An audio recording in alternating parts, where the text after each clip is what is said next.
G'day everyone and welcome to episode number 9 of the Australian Rock Show, Ausrock's loudest and proudest music podcast.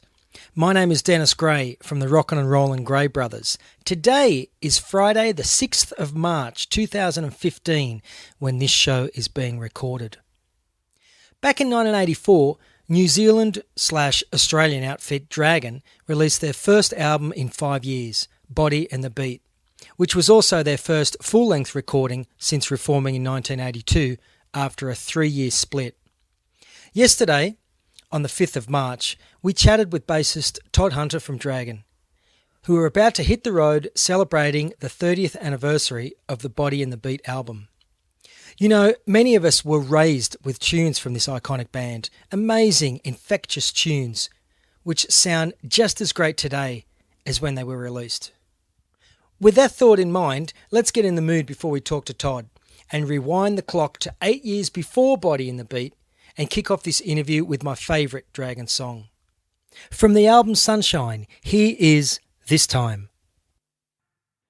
Todd, good morning. My name is Dennis Gray. Welcome to the Australian Rock Show. Thank you. Look, the purpose of today's interview is the 30th anniversary of the Body and the Beat record, which we will talk about. But, mate, I couldn't help myself. I go back a bit, and I've kicked off today's show with one of my Dragon favourites, This Time, also known as In the Right Direction. Now, that song was released in winter of 1976, which peaked at number 26 on the Australian charts. Can you share your memories of the writing and recording of that song? Well, the writing came about where our current manager was saying, "You guys, you need some hit songs. Bring all your gear into my office," which we did on a Friday night. Mm-hmm. He said, "Okay, I've got the key. I'm going to lock you in here, and when I come back in the morning, I want 2 hit songs." And he did, and we wrote that song and the B-side. That song, like a lot of us, it just brings back so many fond memories of my time growing up, and the lyrics are also great as well. You know, who came up with that? Like, going to sit down and talk to myself. What is it? I won't let temptation get me off my shelf. Who came up with those? That's Paul and Mark, I think, mostly. Okay. And they were very hopeful lyrics. Our circumstances at the time were pretty dire. We couldn't get playing, we weren't playing anywhere. It was just a very difficult time. And It was, I think, all our frustrations and hopes and everything went into that song. Well, it's brilliant, and what a great way to kick off the show today. But, I really would love to look over Dragon and the 1970s extensively, but today we are, in fact, focusing on 1984's Body and the Beat album, part of what's known as, I guess, the Glory Years. It's come to be known as the Glory Years, and it's a record which, starting next month, you're out on the road celebrating. Now, I can vividly recall when that album hit the stores, a release, I think it climbed to number 5 on the charts. Okay. Does it feel like 30 years for you? No, it doesn't. The great thing about being in a band is that the past just disappears. It's like a foreign country. Okay. And you're looking forward. At any stage, we have, another 30 shows. I think our next free weekend is in the middle of July. So you're always looking at and dealing with what's coming up, rather than any sort of nostalgia looking back. So it's a great thing to do. It keeps you young. I can recommend it to everybody. Right. So, Todd, how will the set list work for these Body and the Beat shows? You are playing the whole album in its entirety, yes, correct? We'll do 2 sets. The first set will be the whole album, Body and the Beat. And we'll figure out, we'll probably play it from the last song to the first, finishing with Rain, I would say. Okay. And what we're doing with those songs is looking at all the old parts and actually playing them, and it's fun to do. So they sound, that set will sound a lot more like the original record than the stuff we're normally doing, yeah. And so it's easy to do all those parts now because technology's come so far, you can just sort of reverse engineer them, basically. Yeah. So all those gig dates are at your website at dragononline.com.au, but I guess some of the key dates are worth mentioning. What do you got? Thursday, 2nd of April at the Bridge Hotel in Rozelle. Yeah. I'm just looking. You're at Lizottes Friday, the 24th of April at Newcastle. But you're at the Gov in Adelaide Saturday, the 16th of May. That'll be a great one. I just saw Orianthi there in December. It's a really cool live venue. Yeah, it's great, isn't it? Yeah. And so I encourage everyone to check out dragononline.com.au. And I see that you're also on one of the the Day on the Green show's coming up alongside the Angels, Baby Animals, Richard Clapton, John Stevens, Saturday the 11th of April at Ruther Glen. That sounds like a very fun day, and I'm definitely going to try and get along to that one. That's great. Yeah, we've just done 2 weeks of Day on the Greens. One at Yarra, and one in Bimbadgen, and they were such great shows to play. Great fun. The crowd sing like crazy. It's a really good day. Oh, magnificent. So let's get back to Body in the Beat. Look, personally, I guess the album was a triumphant return to form for Dragon, but sound-wise, a departure from 1979's Power Play album, which personally I thought had a lot of new wave influences. Dragon has always been progressive musically and continued to reinvent yourself musically. I guess was that part of the plan with Body in the Beat to release an album heavy on synthesizers, the use of which I guess were popular at the time? A lot of things that happened there, the break that we had, and it was definitely looking forward. And we recorded it in a completely different way where we constructed it from the ground up rather than just going in. Like our first album, Sunshine, was recorded in about 3 days. We just had all the songs. We went and played them and walked out of the studio. It was that simple. But Body in the Beat was constructed in Sydney and then in London, where we went to Psalm West, which was where Frankie Goes to Hollywood and was recording Two Tribes at the time. Okay. So we went from studio hops all around London, where you go into like Olympic Studios and Public Image Limited would be there, and John Lydon would be kicking the jukebox. I don't know how to do this stuff. Did you say 3 days for Sunshine? I think it was 3 or 5, yeah. It was all the songs were written, we were playing them live and we just played them basically. Isn't that interesting? I find that interesting that so many great albums were recorded in no time at all. Yeah, and Mark was always an amazing singer where he would sing something once and that was it. April Sun, he just walked in and sang it. That was it. In Rain, we were finishing off the verse lyrics in another room while they were putting the finishing touches on the backtrack. He passed the lyric sheet, walked through, sang it, threw the lyric sheet down and walked out, and that was it. He was a one-take guy. Yep. First takes. Okay, great. Didn't know that. And his first takes were much better than the subsequent ones. So I guess nowadays cover art for albums is not as important as it once was, but the striking cover art for Body in the Beat works so well. Just thinking, I haven't got the album in front of me, but you've got the Dancing Girl, which was the body and the band's gear on the right there. The beat, where was that image taken and whose idea was it? I think that picture was taken in Mark's office at King's Cross, which was above Woolworths at King's Cross and the ABC Orchestra. The Dancing Girl was actually Wendy Matthews. Really? Yeah. Wow, I didn't know that. And, the gear just came in off the road. So I don't know who's the original. It was just an art director's idea. Sure. But it sort of worked for the times, didn't it? It did. It's very striking. And it was, better than the band sitting on the cover. It had a certain once-removed coolness thing about it, I think. Now, I believe that Michael Crawley, the A&R guy for Polygram, had heard the band playing Rain from the corridor of Rhinoceros Studios in East Sydney and famously stormed into the control room door shouting, "What's that song? I've got to have it." That's true, isn't it? It is, absolutely. Yeah, we didn't have a record company at the time, so we just went into Rhino and just recorded. We said, okay, we'll just do this and figure out how to pay for it later. And he was in there and he came bursting through the door saying, "I love that song. What is it? I've got to have it." Then he said, "What band are you?" Because he's just coming from England. He didn't know who we were. Luckily, because of our terrible reputation at the time. And so we signed it, away we went. Todd, when yourself and your partner, Joanna Piggott, and Mark wrote Rain, was there any inkling of how well it would do? No, the Rain started off on a really rainy day in Bondi, and Joanna was out, and I just did the tracks and most of the lyrics, most of the chorus lyrics and everything. By that stage, the chorus was, "It's raining, it's pouring, the old man's snoring." And Joanna came back in from the city and said, "No, how about don't you go out in the rain, don't go out in the pouring rain." And then Mark came in, while we were in the recording studio and worked out verse lyrics that he could sing and were meaningful to him.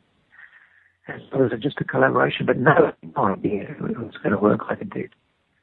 Oh, I didn't. Well, that's a nice tie-in. Let's hear Dragon now with the amazing track Rain, which climbed all the way to number 2 on the Australian charts back in 1983. Dragon there with Rain. Now, I read that Rain got decent airplay in Argentina back in the day. Really? Outside of Australia and New Zealand, where was your strongest fan base, do you think? Not many places, actually. We just didn't work, Okay. We were well in Europe for quite a while, but that was later, Dreams of Ordinary Men time. There was some sort of promotional stuff up with Rain, and it started happening in America, and then the whole payola thing hit, and it just didn't work. And a lot of bands got caught up in that, so there you go. Did the band ever tour Japan? No, never. That would have been great. Never? Yeah. Yeah, I have seen, I've lived there on and off over the years, and I have, while scouring through the record racks, seen your titles there, so I know that a couple of albums got released. But, yeah, they were released, but we just never played there. Look, so many melodic tunes on Body and the Beat with catchy sing-along choruses, including Magic and also The Astounding Cry, which I always thought was a great tune and probably my favourite tune off the album. Oh, wow. Yeah, the bass line in particular is fantastic. But so writing and recording that song, how did that come about? I can remember when Cry was written. Joanna and I we were touring the band in Queensland on the Gold Coast, and we were sitting outside in a car outside the Tugun, Tugun, fruit market. Yeah. And we had a little guitar and we wrote the whole thing, lyrics and everything, because we needed some more songs. And then went back and played that night. Well, it's brilliant. Not enough time to dissect every song on the album, which I would like to do. But one other track which I really like, really a lot of great pop sensibility, was Fool, which I know was also recorded by Scribble on their '86 album Pop Art. But is that written about the same time period? Yeah, yes, it was. And it's a funny song. It was sort of an orphan. It didn't really fit anywhere. But going back and listening to the stuff and relearning the bass parts, it actually is very pop, isn't it? It is. On the Scribble version, Dave Mason came in from the Reels and did some singing, did a huge scream at the end. Okay. So that's interesting that you picked that song up. Yeah, there's a lot of stuff from this album we still play, like Wilder World and Cry every now and again, Body on the Beat every night, Magic whenever we feel like it. So it's going to be great to play these songs again. Paul Hewson's tragic death in '85 saw Alan Mansfield take up keyboards. How did this fit in with Dragon's sound at the time? Well, Alan came in to produce Rain, and he was saying, this song's going to be a hit, it's going to be number one. And we said, well, if it isn't, dude, you're in the band, you got to join the band. And it was number two. Yep. So we said, okay, you're in. And he and Paul played on the Body and the Beat tour for quite a while, until Paul actually left the band and went back to New Zealand. Subsequently died tragically. So, Dragon, correct me if I'm wrong, you don't use keyboards at present? We do. We're still a voice. Mark Williams sings and plays acoustic guitar. Bruce Lee plays electric guitar. I play bass, and Pete Drummond plays drums, and with one hand he plays keyboards. Okay. And he covers so many parts. He's an incredible guy. So he's singing unbelievably well, playing keyboards with one hand, hitting his pads for Ableton with the other hand, and drumming impeccably. Phenomenal. He's such a ninja. But the four-piece works really well, and it's the most stable lineup we've had so far. Okay. So it's good not to have another player. Where's your strongest fan base, or do you think, in Australia? I think the major cities, Sydney definitely. Melbourne, we played the Palms Theatre, which is always a really good night. New Zealand is phenomenal. We just did 8 shows in New Zealand in 10 days, of which they all sold out, which was pretty wild. Great, and that's pleasing, really is to hear. Especially since the generations of people who come into theatre are really young. It has become a generational thing, though, hasn't it? Yeah. New generations are coming through and just adoring a lot of these bands, which I just think good music stands the test of time. That's all it is. You know, that I just always heard from the TV. So, as you mentioned, Body and the Beat, co-produced by Alan Mansfield and was it Corey Taylor, who had previously engineered work by the Stray Cats, also a guy who I really love, Dave Edmonds. Yeah. How did you happen upon Kerry Taylor? Through the record company. He was over in Perth producing the Do Guides, and they said, how about him? And we said, yeah, he was really good. So we had a lot of contacts in London, so we went and played at studios there. And, he's a good friend, actually. I kept track of him over all the years. Okay. I think, was that his first production effort? First or second. He was an engineer before that. Yeah. Yeah. Okay. And around this time period, maybe a bit before, you had changed your band name to Hunter. Was that just only for the US market? That was after that. That was because the record company in Europe thought it was too heavy metal. So we got on the team to turn it to, change their name to Hunter, did a whole bunch of interviews through Europe, and they'd say, Hunter, heavy metal, yeah. I'd say, no. So then we just changed it back because it was a stupid idea. We should have just stuck with Dragon. Okay. And in terms of writing and recording, you still actively write, I believe. You got plans for a new album? Yep, absolutely. The new album will be out around July. We do one a year of new songs, plus a couple of live ones a year. So, there's new songs being written for that all the time. That's great fun. We love doing that. What do you think the most striking comparisons are, the music industry nowadays to, I don't know, let's just say 30 years ago when this album was released? The difference now is the internet in a huge way. It's possible to conquer the world from your bedroom like Lord and Gautier, but in order to do that, you've got to get your head up above the millions and millions of other things on YouTube. So it's a great time to be doing it. I think music has never been in a healthier state, actually. And for us, anyway, it doesn't matter about the downloading thing. I think if anyone wants to download or do whatever they like with any of their music, if they can be bothered listening to it, I'm really happy. Absolutely. And I don't care under what circumstances.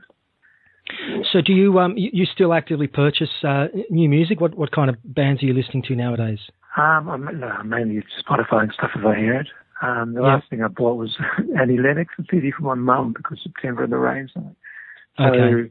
But, the whole paradigm has changed. So, and if my kids have ever bought a CD, it's just completely different now. Are your kids into music? Yes. One of them's a basketballer in America, but the other one does film work and is a DJ. And, it's not what they do primarily. They're mainly into art and new media and everything. Which I think is good. Everyone's got a lot more of a choice now. Where nowadays it was either music or nothing. Or a real world job, Look, we better wrap this up. This was just a quick interview today, and thank you very much for chatting with us today. I really enjoyed talking to you. Before you go, Todd, every guest on our show gets to request a song by an Australian band. Can be one of yours or something special to you, which is meaningful. So what would you choose? Sorry to put you on the spot. Well, the Paul Mac remix of Silverchair's Freak, I love. But it's really too hard to find. No, I can find that. Okay, great. Yeah, that'd be great. Yeah, we'll close out that. What's the reason behind that? I don't know. It just came to mind. It's one of your favourites. Good. Yeah. Thanks very much. Thank you. Have a great day, mate. Great. Take care. Thanks, bye. Bye-bye.